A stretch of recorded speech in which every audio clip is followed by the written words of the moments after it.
शेतकरी मित्रांनो, आपण बघू शकता सध्या आपलं जांभूळचं आहे पॉलिनेशन काही प्रमाणात झालं आहे 50% आणि 50% जे सध्या चालू आहे. तर बघू शकता आपण आपल्या बागेमध्ये कशा प्रकारे सध्या मधमाशी आहे.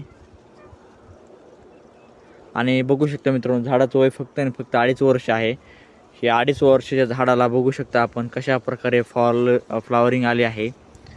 एवढी फ्लॉवरिंग येणे ती बी 2.5 वर्ष झाडाला, हे खरंच खूप मोठी गोष्ट असते. हे जे शेती करतात किंवा जे जांभूळची शेती करतात त्या लोकांना माहीत असेल की 2.5 वर्ष झाडाला एवढी मोठी फ्लॉवरिंग येणे हा खूप मोठी गोष्ट आहे.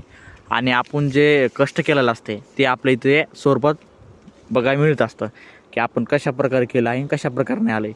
हे बघू शकता आपण. सध्या फक्त एक काळजी घ्यायची, आपल्याला जे आहे कोणताही केमिकल स्प्रे करायचा नाही मित्रांनो. कारण जर आपण केमिकल स्प्रे केला तर आपले जे काही मधमाशी आहेत त्या सगळे जाणार आहेत. कारण तो मधमाशी जी आहे एक सुगंध असतो, ती लांबून 1 ते 2 किलोमीटर ती सुगंध घेते.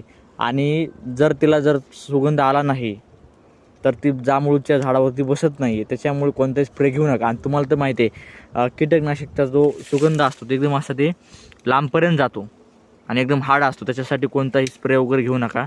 अशा प्रकारे आपले बघू शकता आपण झाडाला आपल्या फ्लावर आले आहे. जर आपल्याला व्हिडिओ बघत असेल तर मी चॅनलवरती टाकला आहे 2 ते 3 मिनिटाची व्हिडिओ, ते बघू शकता आपण. व्हिडिओ बघितल्याबद्दल धन्यवाद.